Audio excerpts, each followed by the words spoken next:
Bismillahirrahmanirrahim. Hello and very good morning to all of you. I hope you are safe and sound. Welcome to Melly's Telegram classes. This is the grammar lesson for Advanced Level Part 1. In this lesson today, we're going to talk about some of the rules of subject-verb agreement. Let's get started. The seventh rule is about collective nouns. As you all know, collective nouns talk about a group of people, places, or things. Now, when members of the group are viewed as a unit, as one single group, then singular verb is used. In simple words, when we talk about the group as a whole, not every member of the group, then we use a singular verb with a collective noun. Like, the public has the right to know. Now here, I'm not talking about every person in the public. I'm talking about the group of public as one unit. That's why I say has. But when members of the group are viewed as individuals, it means that when you talk about each member of a group individually, then plural verb is used. Like, all teams are in their places. Now here, I'm talking about every member of the team. There is a football team and all of them are in their places. So here, if you see all the members of the team. Now, rule number 8 is about titles. It's something really important. Titles always take a singular verb even if they consist of plural phrases.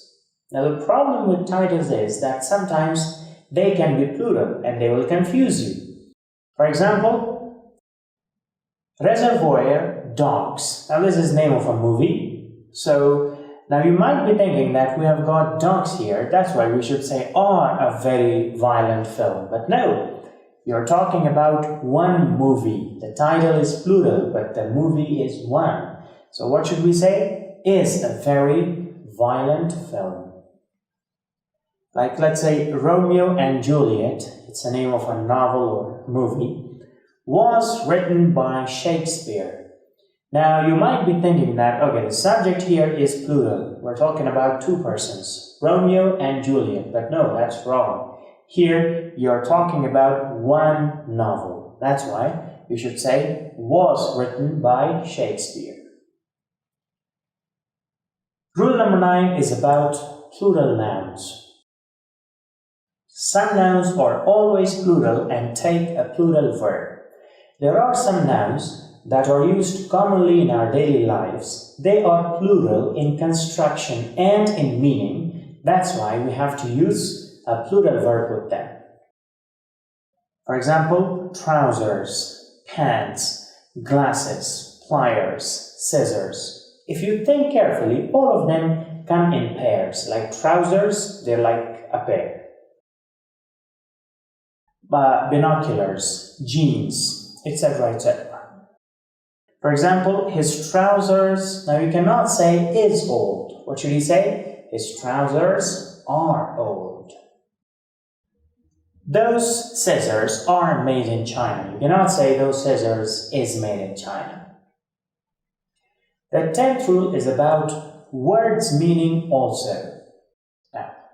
When the following words come between a subject and its verb, they do not affect the verb. So, for example, let's say the teacher together with his students, or the teacher in addition to his students, or the teacher along with his students, or the teacher as well as his students. Now, you might be thinking that we're not just talking about the teacher, we're also talking about his students, but it's not correct.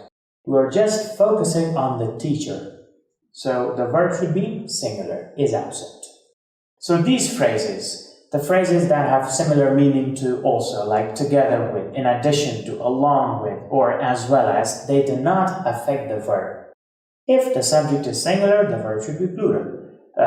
Singular. If the subject is plural, the verb should also be plural. It means that they do not have any special role here. This concludes our session for today. Do not forget the exercise on the same lesson. Remember, this was just a short version of our today's lesson. The same lesson is taught in complete details in our regular classes. Thank you very much.